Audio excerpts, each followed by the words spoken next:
Same with you too, Mr. Evans. Oh, that's easy. We the two with the surprised looks on our faces. I'm ready to make the supreme sacrifice and give up a day of school for Daddy's sake. So that taught me a lesson that I wasn't as important as I thought I was to the show or to Norman Lear's plans. Good Times officially ended after this infamous moment. John Amos had been fighting the writers for years, but this time was different. The differences I had with the producers of the show was that I felt too much emphasis was being put on JJ and his chicken hat and saying dynamite every third page. To fans, Amos was the strong father figure, holding the family together. But behind the scenes, the actor had repeatedly clashed with producers over salary negotiations and creative control. I wasn't the most diplomatic guy, so very often it would end in me saying, well, let's go outside then. But what was the real breaking point? And why did his permanent removal from the show cause it to end? Let's get into it. Born in Newark, New Jersey in 1939, John Amos initially pursued professional football, signing with teams like the Kansas City Chiefs and Denver Broncos before injuries derailed his athletic aspirations. After small acting roles, including a recurring part as weatherman Gordie Howard on The Mary Tyler Moore Show, Amos landed what would become his signature role. I put on a little weight. Well, I guess when you only got one mouth to feed, it's easy to eat good, ain't it? Good Times, premiering on CBS in February 1974, made television history as the first show to portray the full spectrum of a black family's life. As James Evans Sr., Amos brought a commanding presence to the screen as a character struggling to provide for his family while maintaining his dignity in Chicago's housing projects.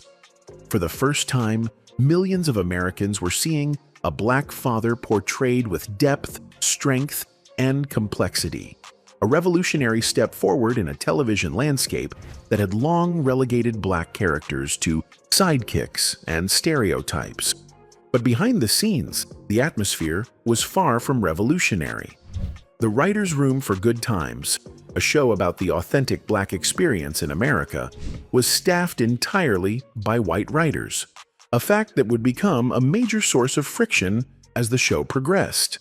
As Good Times gained popularity, a clear tension emerged between the show's artistic direction and what Amos believed the show should represent. At the center of this conflict was the character of J.J. Evans, played by Jimmy Walker, whose comedic antics and catchphrase, "Dynamite," quickly became the show's most recognizable element. Cannon! Pure dynamite! While audiences embraced JJ's colorful personality and catchphrases, Amos grew increasingly frustrated with what he saw as the show leaning into stereotype rather than authentic representation. In a 2015 interview with the Archive of American Television, Amos laid bare his concerns, saying, "My early departure from the show, I felt that with two younger children, one of whom aspired to become a Supreme Court justice, that would be Ralph Carter, and the other, Bernadette Stannis, who aspired to become a surgeon.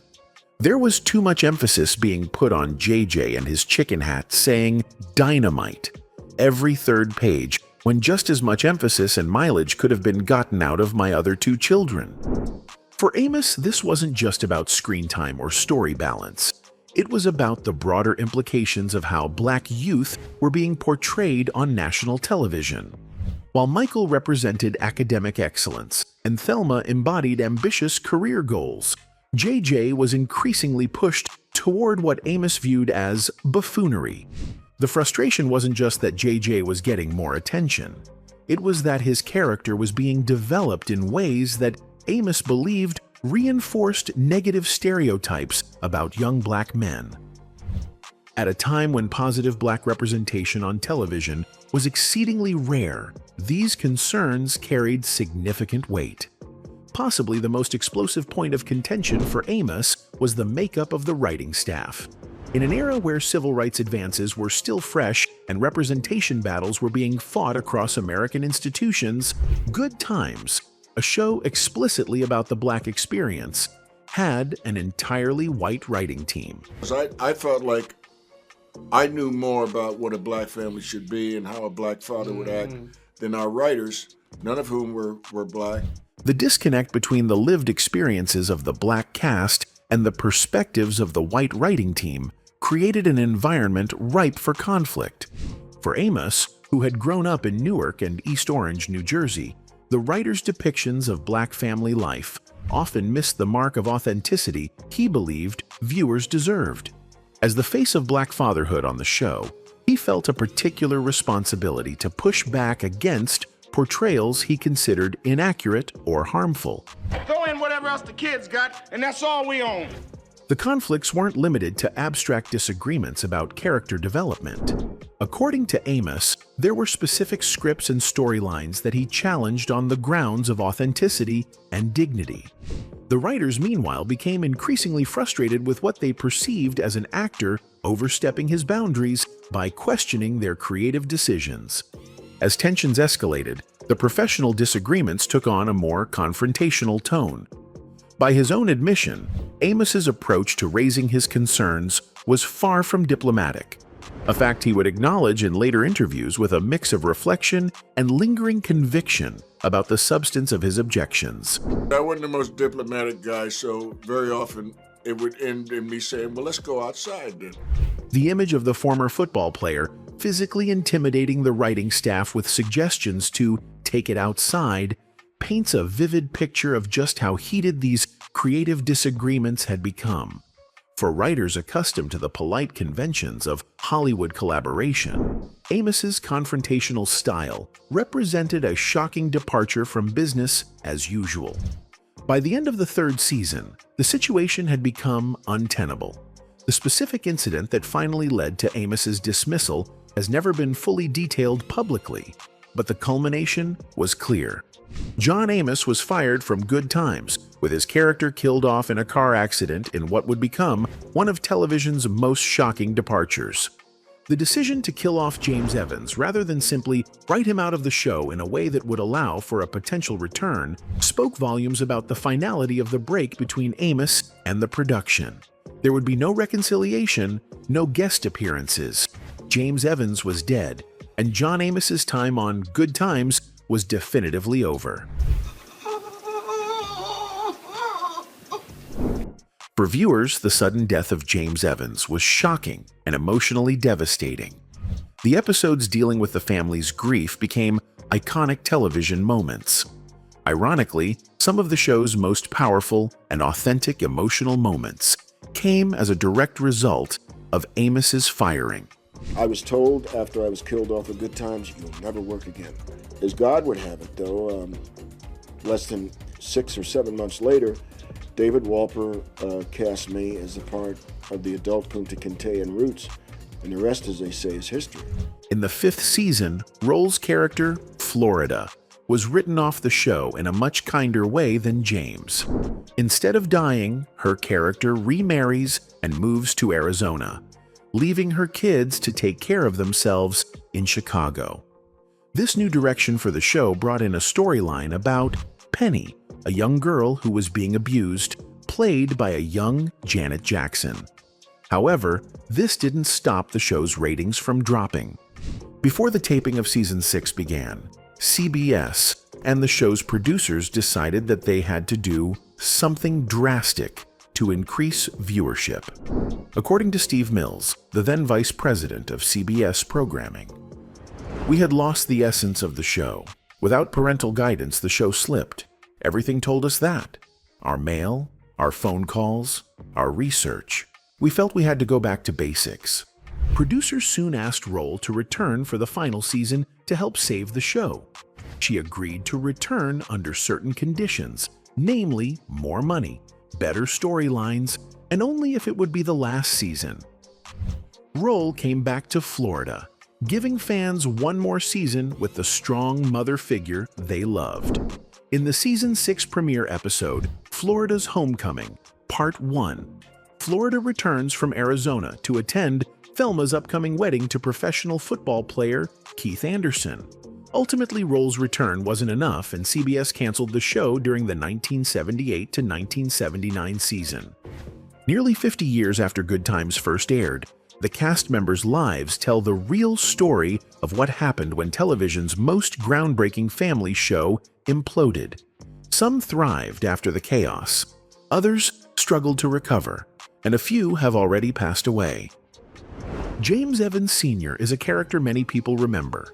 Yeah, well, I just undecided for you. So you got a full-time job right here in this house. You ain't putting in time in nobody's kitchen. James! He was the father who worked hard and loved his family, but he was also tough. James represented what many saw as a typical black father in those times. He went through a lot, growing up poor and having to leave school after only 6th grade. As a man, he worked hard, sometimes doing 2 jobs just to provide for his wife and kids. His famous line, "You want to know how we're getting by? That's how we're getting by, baby," shows how much he was willing to do for his family. James was born on May 6, 1932, so he was about 42 years old when Good Times began. But John Amos, the actor who played him, was actually younger. Amos was born on December 27, 1939, making him around 7 years younger than the character he played. Interestingly, James wasn't part of the original plan for Good Times. The character came in because Esther Roll, who played his wife, Florida Evans, insisted her character needed a husband. That's how James Evans became a main part of the show. The episode where the family finds out about James's death is one of the most emotional moments in Good Times. In a famous scene, Florida breaks down and cries, shouting, "Damn, damn, damn," after hearing the news. After Good Times, John Amos continued acting. He appeared in popular shows and movies like Coming to America, All About the Andersons, and The West Wing. Outside of acting, Amos served in the New Jersey National Guard and is an honorary Master Chief in the U.S. Coast Guard. You're gonna pay him a decent wage? Yeah. You're gonna treat him with respect in the workplace? Yeah. Amos was married twice and had 2 children with his first wife, artist and equestrian Noel Mickelson. His second marriage to actress Lillian Lehman lasted just a year. In 2023, some family issues made news when Amos's daughter Shannon accused her brother of abusing their father. Amos denied this, and the police found no evidence. Sadly, John Amos passed away from heart failure in August 2024 at age 84, though news of his death wasn't shared until October. His remains were cremated, and the world said goodbye to a beloved actor and the unforgettable James Evans Sr. Esther Elizabeth Roll was born on November 8, 1920, and became a famous American actress known for her warm, powerful personality. James, there is dignity in all work. It's not the kind of work you do that gives you dignity. Many people remember her for playing Florida Evans, the caring mother on TV shows Maude and Good Times. She played Florida as a strong, loving mother who always worked hard for her family. Esther's role was special because it showed a black family dealing with real struggles, which wasn't often shown on TV at that time.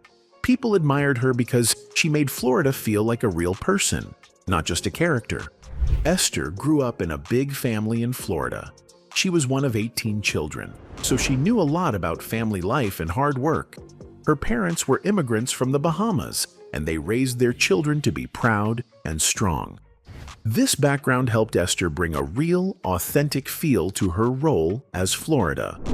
She wanted her character to be an example of a strong, loving mother who stood up for what she believed. Even though Good Times was a popular show, Esther had strong opinions about it. She felt that the show sometimes focused too much on humor and didn't show enough of the real issues black families faced. Esther spoke up about this and even left the show for a short time because she wanted Florida's character to stay meaningful and honest. Esther Roll passed away on November 17, 1998, but her work and impact live on. People still remember her as a woman who brought warmth, strength, and realness to television. Willona Woods was one of the most loved characters. Friend of the family. Or any friend of this family is a particular friend of mine. She may not have been the main character, but she stood out as the fun, spirited neighbor of the Evans family. Played by actress Jeanette Dubois, Willona was smart, bold, and full of life. She was the kind of friend who always had a joke, a piece of advice, or some gossip to share. Even though she was single and divorced, she lived life on her terms, enjoying her freedom and independence. But Willona's life took a big turn when she decided to adopt a young girl named Penny, who was played by a young Janet Jackson. This change made Willona more than just the friendly neighbor. It turned her into a mother figure, not only for Penny, but also for the Evans kids. Jeanette Dubois brought a lot of energy and warmth to the character of Willona, making her feel like a real person. Jeanette's role as Willona became even more special after the show's main characters, Florida and James, left. Jeanette Dubois was talented beyond acting. She was also a singer. Even after Good Times ended, she kept working, appearing on shows like The Love Boat, Home Improvement, ER, and The Wayans Brothers. She even won an Emmy for her voice acting in Eddie Murphy's animated show, The PJs. One of her most famous achievements was writing and singing Movin' On Up, the theme song for The Jeffersons, a tune that's still beloved today. Jeanette passed away peacefully in her sleep in 2020. Then we have J.J. Evans Jr., known as Kid Dynamite. Here I am! His real name was James Evans Jr., but fans just called him JJ. He was the oldest child in the Evans family, with 2 younger siblings. JJ had a talent for art but didn't do well in school. He struggled with his studies and didn't have much drive to improve. However, what JJ lacked in school skills, he made up for with his humor. He was the family clown, always making people laugh. His funny jokes, wild antics, and famous catchphrase, "Dynamite," made him a favorite among viewers. JJ was played by comedian Jimmy Walker. Even though JJ was a teenager, Jimmy was much older in real life. Before joining the show, Jimmy was a stand-up comedian with no acting experience. The show's creator, Norman Lear, tried to convince him to take acting classes, but Jimmy didn't want to. He felt confident playing JJ without formal training. This difference in opinions caused some tension on set. Jimmy Walker once said he didn't get along very well with his co-stars Esther Roll and John Amos. They were professional while working together, but weren't friends. In fact, when Esther passed away in 1998, Jimmy was the only cast member who didn't attend her funeral. Still, Jimmy defended JJ. He believed that even though JJ was funny and often got into trouble, he had a good heart and strong values. Now, 77 years old, Jimmy Walker has never been married and has no children. Thelma Evans, played by Bernadette Stanis, was born on December 22nd, 1953, and she started playing Thelma when she was just 20 years old. Get your ring back, man. Oh, Daddy, that's unfair. Why, he has no right to give my ring back. Interestingly, Thelma was only 16 when the show began. Thelma was the middle child and the only daughter in her family. Her parents, Florida and James Evans, loved her very much. James often called her baby girl, showing how much he cared for her. One thing that made Thelma relatable to young viewers was her interest in boys. She often brought home boyfriends and even had a few fiancés. Thelma had big dreams too. She wanted to become a surgeon and believed that if she worked hard in school, she could get into a great university.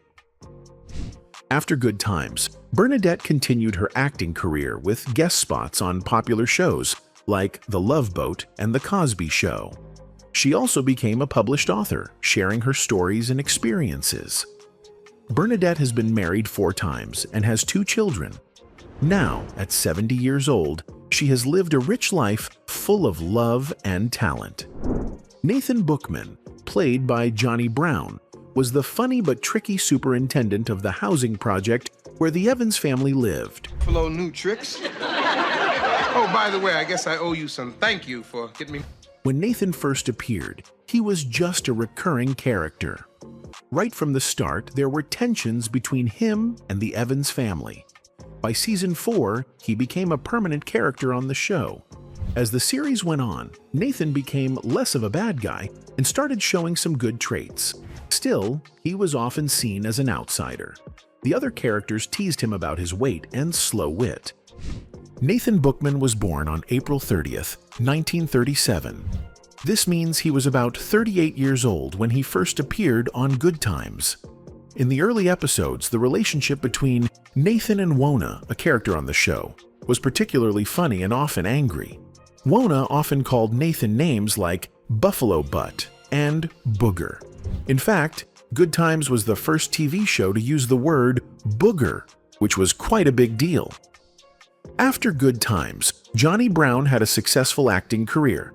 He appeared in many popular shows, including Archie Bunker's Place, The Jeffersons, Fantasy Island, Family Matters, The Jamie Foxx Show, and Everybody Hates Chris. He was loved for his humor and talent. Sadly, Johnny Brown passed away on March 2nd, 2022, at the age of 84. He left behind a loving family, including his wife of 61 years and 2 children. Michael was the youngest of Florida and James's 3 children, played by Ralph Carter. Hey, Thelma, how you like this? What is it? Don't show your ignorance. Even though he was just a kid, Michael was very smart and had strong opinions about important issues like civil rights and social justice. He often talked about how unfair life could be between black and white people. Because of this, his father called him Militant, while his mother, Willona, nicknamed him Grumps. Ralph Carter was born in 1961. Good Times first aired when Ralph was 11 years old. The character of Michael was based on Mike Evans, one of the show's creators. Before Ralph got the role, the producers thought about casting Lawrence Fishburne or another young Broadway actor, Haywood Nelson. Today, all 3 men, Ralph, Lawrence, and Haywood, are still good friends. In the early seasons, Michael got many of the funny lines about black communities. The show's producer, Norman Lear, liked to tackle serious topics like politics and race. He thought having a child say those things would seem more innocent and funny. After Good Times ended, Ralph Carter struggled to find acting jobs and mainly sang in nightclubs. Many false rumors about him spread during this time, saying he was gay, had AIDS, or had even died. But those stories were not true. Ralph is alive and well at 63. He has 2 children from his first marriage and 3 more from his second. He has been happily married since 1994. Despite stepping out of the spotlight, he has built a loving family and remains a part of Hollywood history as Michael Evans. Anyway, that's it for this video, folks. Bye.